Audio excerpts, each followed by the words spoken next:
Hello বন্ধুরা, চলে এসেছি আমরা জাভাস্ক্রিপ্টের আরেকটা নতুন ভিডিও নিয়ে। জাভাস্ক্রিপ্টের সিরিজ চলছে আমাদের। তো আজকের ভিডিওটা টপিকস হচ্ছে টার্নারি অপারেটর কি। দেখো, জাভাস্ক্রিপ্টে আমরা অলরেডি অনেকগুলো শিখে এসেছি, condition loop, if else, else if, এগুলো আমরা জেনে এসেছি। তো ternary operator exactly same, but এখানে কি আমরা সিঙ্গেল লাইন কোড লিখবো, single line condition ternary operator. তো টার্নারি অপারেটর কীভাবে লেখে, চলো তার আগে আমি একটা জিনিস লিখে রেখেছি অলরেডি। আমরা স্ক্রিপ্ট ট্যাগ নিয়ে রেখেছি। স্ক্রিপ্ট ট্যাগের মধ্যে আমরা কি দুটো ভেরিয়েবল নিচ্ছি, একটা হচ্ছে var A 10 and var B আমাদের ব্ল্যাঙ্ক। তো কি করব, এখানে আমি সমান দুটো ব্র্যাকেট অন করব। অন করার পর এর মধ্যে লিখব কি এ থেকে কম্পেয়ার করে আমরা এ কি 600 থেকে বড় যদি হয় তাহলে কি করবে, P is equal to true, b is equal to true। যদি না হয় তাহলে b is equal to false। ওকে, তো এটাকে আমরা চেক করব। তার জন্য কি করব, আমি একে একটা ভেরিয়েবলে সেভ করব। আমরা এই কন্ডিশনটাকে var c দিয়ে এবার সিটাকে আমি কনসোল করব বা ডকুমেন্ট ডট রাইট করব। রাইট করার পর এখানে দেবো সি, সেভ করব। এবার এটাকে রান করে দেখব। চলো রান করে দেখি। রান করে আসছে আমাদের এখানে ট্রু। ঠিক আছে, তাহলে আমরা কি বুঝছি যে এ আমাদের 600 থেকে ছোট, তার জন্য এখানে ট্রু। যদি এটা ঠিক উল্টো করে দিতাম তাহলে এখানে আমরা কি দেখাতো, ফলস। রাইট।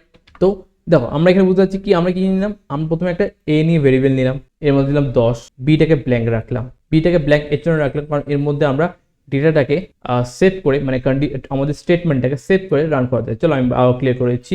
এ নামে যে ভেরিয়েবলটা নিলাম, এ নামে ভেরিয়েবলটাকে এখানে একটা কন্ডিশন দিলাম কি এ কি 600 থেকে বড়, এ কি 600 থেকে বড়। যদি হয় তাহলে তুমি এই বি এর মধ্যে ট্রু প্রিন্ট করে দেবে। যদি না হয় তাহলে এই বি এর মধ্যে ফলস প্রিন্ট করে দেবে। আমি ডাইরেক্ট বিটাকেও প্রিন্ট করতে পারতাম, বাট আমি এটাকে পুরোটাকে একটা ভেরিয়েবলের মধ্যে সেভ করলাম, সেভ করে সি দিলাম। দেখো, টার্নারি অপারেটর আমরা জেনে গেছি একটা সিঙ্গেল লাইন কন্ডিশন লুপ বলা যায় না, সিঙ্গেল লাইন কন্ডিশন চেক করার জন্য আমরা টার্নারি অপারেটর ইউজ করি।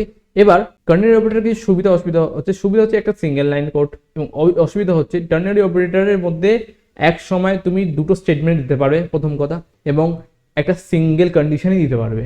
তুমি যেরকম আমরা ইফ এলসিফ করে, ইফ এলসের মধ্যে এলসিফ করে অনেকগুলো কন্ডিশন দিতে পারি, বাট টার্নারিতে একটা সময় একটা কন্ডিশন দিতে পারবে এবং একটা সময় দুটো স্টেটমেন্ট দিতে পারবে, হয় ট্রু নয় ফলস।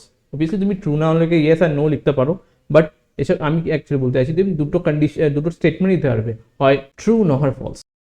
তো টার্নারি অপারেটরকে ছোট একটা অপারেটর, বাট এটা অনেক প্রোগ্রামিং ক্ষেত্রে, অনেক ছোট ছোট প্রোগ্রামিং ক্ষেত্রে এগুলো খুব দরকারি লাগে। তো খুবই ইম্পর্টেন্ট জিনিস, বেসিক বাট ইম্পর্টেন্ট। তো আজকের জন্য এইটুকুনি। নেক্সট ভিডিওতে আবার দেখা হচ্ছে। চলো টাটা, বাই বাই, বুম।